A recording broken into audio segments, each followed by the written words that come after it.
Hope everyone is doing well. I apologize. I didn't come into this daily reading or weekly for some time. There were quite a big, this full moon, Capricorn full moon, and the solstice time. I needed to take a little of time for myself because there was a lot. There has been a lot of upgrading and shifting and changes, and there's a lot going on. And I think this June has a specific energy, some kind of new energy came in to our field with the new moon on June 6th. And like I said somewhere, we are really processing, everything that has been happening since the eclipse time of, okay, this card showing up is great, Wheel of Fortune.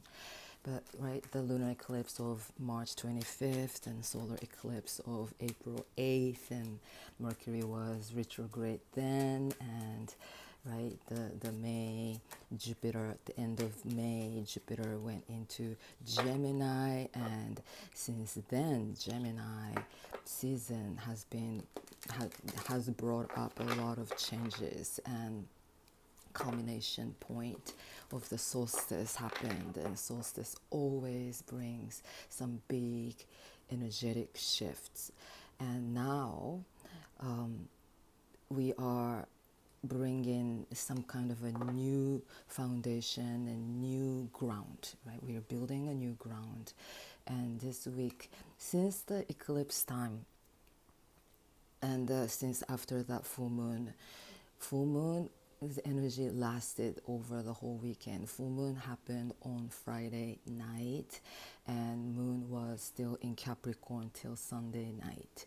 Now moon finally shifted into Aquarius, and now we can see the bigger kind of innovative, eccentric view on life, right? The Aquarius energy is the energy of the future. Capricorn energy is the energy of the past, karmic past, in a way, because Saturn is playing a key role right now, and we are being asked to release, right? So why Saturn is the planet that rules Capricorn, and we had that first full moon on Friday. Now we're gonna have a second full moon that's gonna be happening on July 21st. So Saturn theme is kind of being highlighted right now, and plus Saturn will go into retrograde this Saturday. So Saturn is slowing down, being prepared to go into the stationary phase, and today's Monday, but this Wednesday Mercury will trine Saturn. So our mind has to meet that Saturn, that old karma, old system, old foundation that we've based our lives upon. We are being asked to release and shed, and really kind of to put a pause, put an end to the old karmic stories in order for the universe to turn the wheel, in order for our higher self to step into the path of ascension, to evolve and to go beyond that old repetitive cycles. We have to choose to release the old samskara, which is the resonance of repetitive patterns, right? Thinking patterns, especially. So this is the moment that we are choosing to let go of some kind of an old karmic thing, especially relationships, because this week soon Venus is approaching to square the nodal point, right? South node is in Libra. Libra is ruled by Venus, so Venus squaring that nodal point of the dragon head and dragon tail is a big kind of releasing of the old values, old comfort zone, old ideas about relationship even. Or it can be literary specific figure that we are letting go of. But whatever that energy that is not bringing harmony into our lives, whatever energy there is no balance between giving and receiving is happening, there is no reciprocal, like harmonious flow, yin and yang flow of energy exchanges happening, then we are choosing to let go, because that is not the energy, that imbalance is not an energy that we want to be stuck in. You know, you are that whole entire universe, and infinite information, infinite wisdom, infinite possibilities lie within this solar cosmic, not only solar, right, within this cosmos, right? That means within us, whatever we can find outside, we can find within. So this is the moment that we are choosing to let go of discomfort. Whatever energy that gives us discomfort, we can choose to let go. We can choose to ignore, because there is something bigger and greater that is more important to us, rather than relationship, or rather than stress, rather than worries, and rather than anxieties. We have better things that we have to focus on right now. And to, many times we struggle because we're just focused on our own individual lives, right? Stress is usually related to our lives or related to the world. Maybe, what's happening in the world can be quite stressful.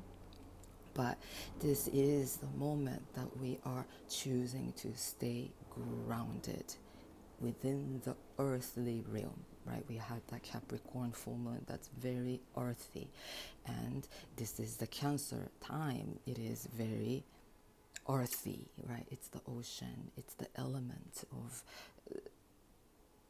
the earth, right? So this is the moment that we want to focus on expanding our inner container. That's been something that I've been talking about in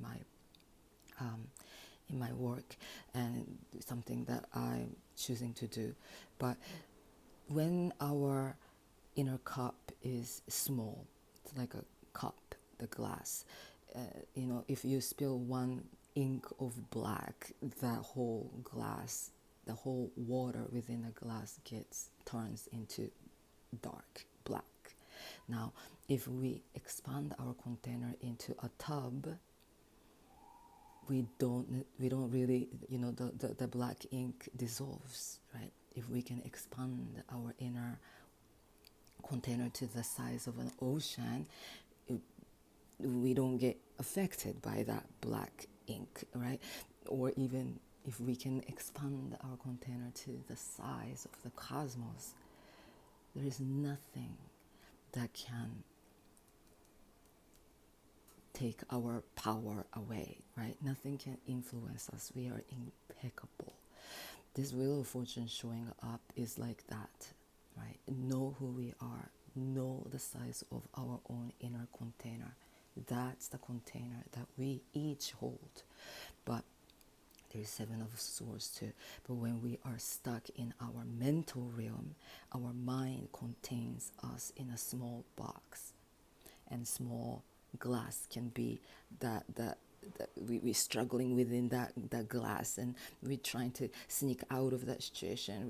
We're trying to, like a lot of illusion. All the 7 cards have a lot to do with the Neptune illusion and delusions and confusions, right? When we are scattered, when we are in the fog of confusion, when we find ourselves, right, notice the fog, notice the clouds, and be aware that beyond that fog, beyond that clouds, there is this infinite, eternal, vast universe beyond that clouds. And we want to keep aiming that space. and we want to choose to stay connected to that space so that we find more clarity and we find more bigger dreams, right? How can I not only struggle with my individual thing, how can I serve the world? How can I serve the cosmos? I came down here with a purpose, and the purpose is to spread love, spread joy, spread peace. And then we gotta give up struggling with our own ego, our own ego's needs and wants, and so that we can turn that wheel. And when that wheel starts to turn, it creates the spiral. It creates the spiral movement of ascension, and we rise and we ascend and we create the brighter, harmonious new life, right? Filled with joy and filled with happiness. Yes. Thank you for listening. Wishing you a beautiful day, and keep coming back to that wheel of fortune and know that you are that wheel. I mean, we are turning that wheel with the cosmic realm right now. So let's aim that and keep